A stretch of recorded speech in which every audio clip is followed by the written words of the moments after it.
పెంచావో. ఏమెట్టి పెంచింది బాబు నిన్ను మీ అమ్మ? చెప్పు. నిన్నేమెట్టి పెంచిందో నన్ను అదే పెట్టి పెంచింది. నాకు కోర్టు సమన్లు రావటం ఏంటయ్యా?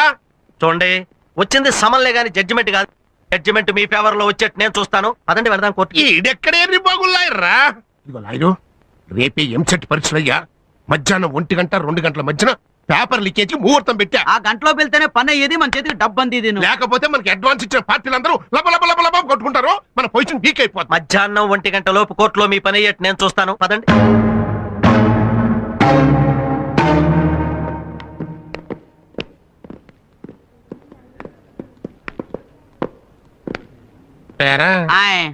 కుర్రలాయర్ కనపడలేదండి. మన దెబ్బకి భయపడి తోక ముడిచాడా? ఓసారి అటు చూడండి.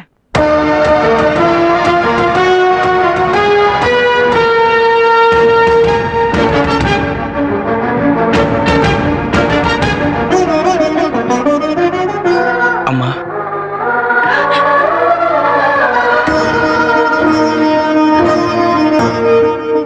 నాన్న, నేను లాయర్ అవ్వాలన్న ఇన్నాళ్ళు మీ ఆశయాన్ని ఈరోజు నెరవేర్చాను. నేను వాదించే మొదటి కేసు నా తండ్రి దవ్వడం నా దురదృష్టమైన ఈ కేసు గెలిచేలా నన్ను ఆశీర్వదించండి.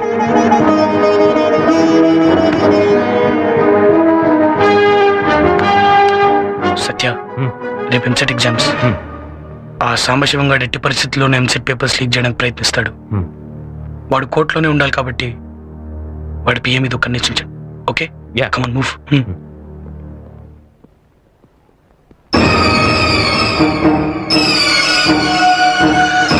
రోడ్డు మీద ఎవరో ఏవో మాటలు చెప్తే ఇంటికి వచ్చి అడగడం ఏమిటండి? ఈ విషయం తెలిస్తే నలుగురిలోనూ మా పరివేం కావాలి. మీ తరఫున వాదించేందుకు ఎవరన్నా ఉన్నారా? yes your honor.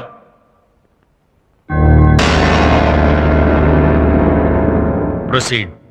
Look mister Sambasivam, చూస్తూనే ఉన్నానండి. మీరు రాఘవ్ గారిని మీ ఇంటికి పిలిచి 10 లక్షల లంచం ఇస్తాన్నారా? లంచం?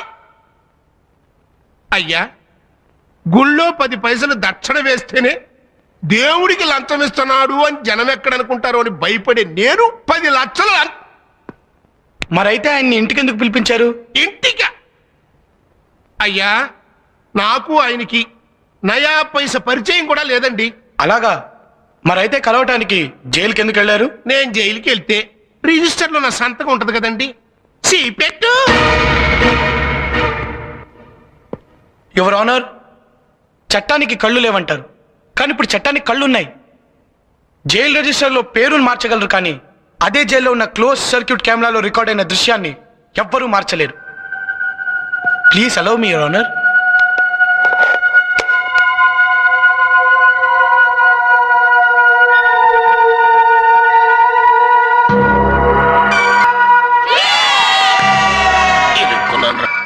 I object your honour. పెరిగిన టెక్నాలజీతో ఇలాంటి సాక్ష్యాలు ఎన్నైనా సృష్టించవచ్చు. అమెరికా అధ్యక్షుడు జైలుకు వచ్చి ఈ రాఘవ గారితో మాట్లాడినట్టు నేను సృష్టించగలను.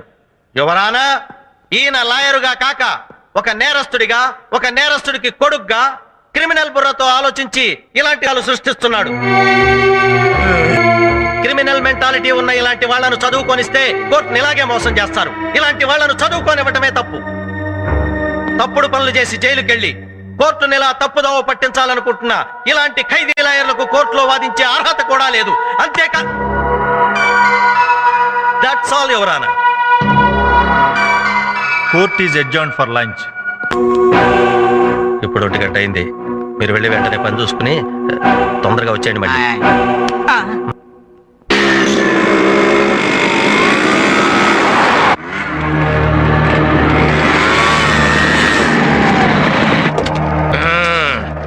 రెడీగా ఉన్నారు? ఏంటండి ఎంత లేటు? మనం చేసేది లీకేజ్ వ్యాపారం. లేట్ కాకుండా ఎట్టుంటదయ్యా? బ్రేక్ టైమ్ లో కానీ బోల్ నుంచి బయట పడలా. సర్లే, క్యాష్ తీసుకోండి సార్. అందరిది కలిపి 2 కోట్లు. ఇదిగోండి సార్ పేపర్లు. Okay okay. రై, ఈ మొత్తాన్ని 2 సూట్ కేసులు సర్దేసి. అలాగండి.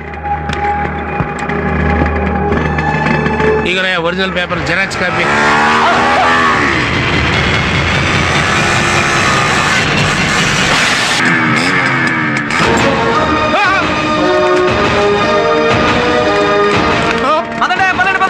ఇంకా సేపు ఆగండి, మీతో నేను కూడా తనులు తింటాను. ఇంకా చూస్తారంటే పదండి. కార్తాళాలు ఇచ్చారా? కార్తాళాలు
బతికిపోయాడురా.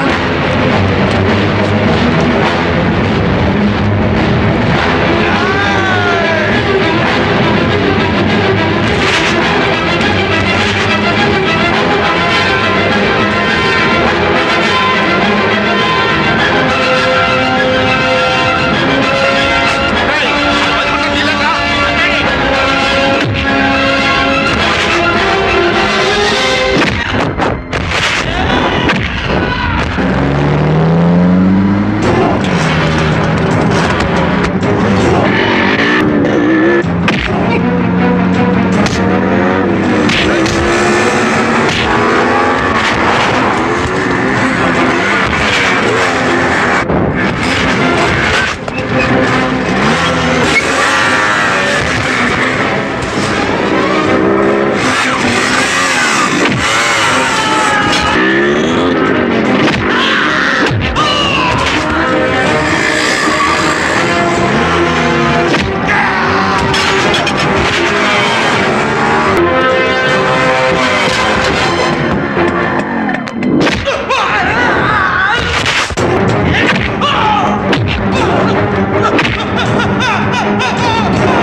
గళ్ళకు వచ్చాడు.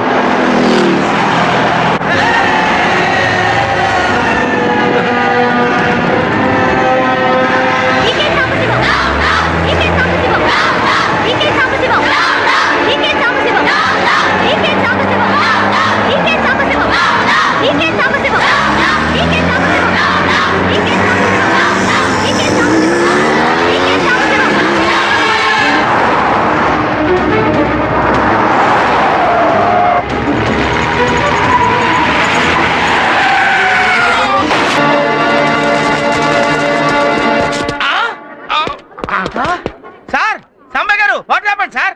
కాలు కారులో ఇరుక్కుపోయిందయ్యా. ఓ మీరేం కంగారు పడకండి సార్, డాక్టర్ నేనున్నాను కదా, రక్షించుకుంటాను. One minute. అరే లీకేజ్ డాక్టర్, నీకు చెంచాకి చాకు తేడా తెలుసు ఆయన. నన్ను మంచి డాక్టర్ దగ్గర తీసుకెళ్ళు. ఇచ్చేశాను సార్. ఏంట్రా ఇది? సార్ కాలు కోసేసి బాడీ బయటికి లాగేస్తాను సార్. మీరేం భయపడకండి సార్. సార్ కాలు పోతే 2 కర్రలు సంకలో పెట్టుకుని మిమ్మల్ని మీరే మోసుకెళ్ళొచ్చు సార్. కానీ మీరు పోతే మిమ్మల్ని మోయడానికి 4 మనుషులు కావాలి సార్. వద్దు వద్దురా నాయనా, నా చావునేంత నాయనా, నన్ను వదిలేరే. ఈ ప్రాణాన్ని నా ప్రాణం ఇస్తాను sir. Doctor Brahma, what is this? This is operation. Caesarean operation చేసి బేబీని బయటికి తీసినట్టు కాలు కోసేసి బాడీ బయటికి లాగుతా. Oh shit! ఈ టైంలో ఉపయోగించాల్సింది డాక్టర్ తొక్కల బ్రెయిన్ కాదు, నాలాంటి great engineer brain. Call cut చేయకుండా కార్ కట్ చేసి బాడీ బయటికి తీద్దాం. నో! మీ ఇద్దరేంట్రా నా పాలెడు యమభటుల్లో దొరికారు. నన్ను వదిలేంట్రా బాబు, మంచి ఏం పర్లేదు సార్. కాలు ఇదిగో, ఆ. కార్ కట్ చేయాలి. కాదు కాలే కట్ చేయాలి. కాదు కారే. కాలే కట్ చేయాలి. కారు. కాలే కట్ చేయాలి. కారు. కాలే కట్ చేయాలి. ఏ, కారు.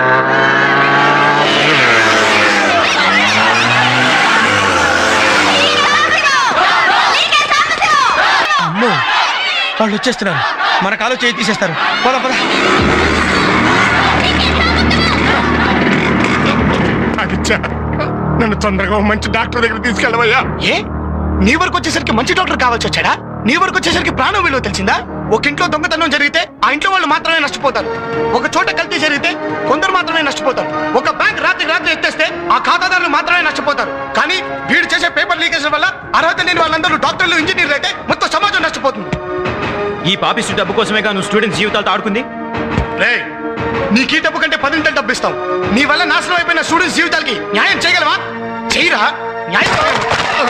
పేపర్ లీకేజీలతో స్టూడెంట్కి మీరు చేస్తున్న ద్రోహం దేశం మొత్తం క్యాన్సర్ లా వ్యాపిస్తుందిరా. మీరు మీలాంటి విద్యా సంస్థలు తయారు చేసిన స్టూడెంట్లు డాక్టర్లు, ఇంజనీర్లు, టీచర్లు, లాయర్లుగా మారి అన్ని రంగాల్ని సర్వనాశనం చేస్తున్నారు. ప్రపంచ దేశాల్లో ఏ స్టూడెంట్ కి తీసుకుని స్టూడెంట్స్ ఇండియాలోనూ ఉన్నారు. కానీ వాళ్ళ తెలివితేటలు మీలాంటి స్వార్థపరుల వల్ల అన్యాయం అయిపోతున్నాయి. భారతదేశపు భవిష్యత్తు మా స్టూడెంట్స్ భవిష్యత్తు పైన ఆధారపడిందిరా. స్టూడెంట్స్ భవిష్యత్తు బాగుండాలంటే నీలాంటి వాళ్ళు బ్రతుకుండకూడదు. రే పెట్రోల్ అందుకుంటా. వద్దు.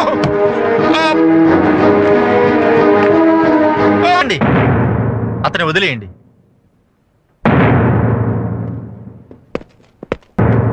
ఆదిత్య, నన్ను క్షమించవయ్యా.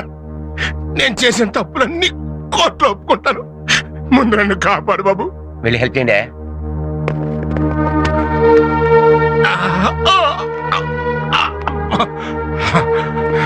జడ్జి గారు లంచం తీసుకుని ఎంసెట్ పేపర్ లీక్ చేయమంటే చేయనన్నాడని వీళ్ళ నాన్నగారిని లంచం కేసులో ఇరికిచ్చింది నేనేనండి. ఆయన నిర్దోషి. అసలు నువ్వే కాదు, జడ్జి స్థానంలో ఉన్న నేను కూడా దోషిని. ఆదిత్య, నువ్వు శేఖర్ని హత్య చేయలేదని, నా కూతురు జీవితాన్ని నువ్వు కాపాడటంలో అతను చంపాడని నాకు తెలుసు. కానీ నిజం చెబితే నా జీవితం నాశనం అవుతుందని భయపడ్డాను. నేను చేసిన తప్పుకి నా కూతుర్ని విధవం చేసి ఆ దేవుడు నన్ను శిక్షించాడు. ఆ రోజున 4 గోడల మధ్య అబద్ధం చెప్పిన నేను ఈ రోజున నలుగురిలోనూ నిజం చెప్తున్నాను. నువ్వు నిర్దోషివి. ఇన్నాళ్ళు నిన్ను నీ కుటుంబానికి దూరం చేసినందుకు, నీకు శిక్ష పడేలా చేసినందుకు నన్ను క్షమించు. కోర్టులో నువ్వు మీ నాన్నగారు నిర్దోషులని చెప్పి తీర్పు చెప్తాను. నేను చేసిన తప్పుకి నైతిక బాధ్యత వహిస్తూ రాజీనామా చేస్తాను. జైల్లో ఖైదీ ఉండి కూడా పట్టుదలతో లాయర్ వై చరిత్ర సృష్టించావు. యువతకు ఆదర్శంగా నిలిచి స్టూడెంట్ నెంబర్ 1 అయ్యావు. నువ్వు జీవితంలో కూడా నెంబర్ 1 కావాలి. All the best.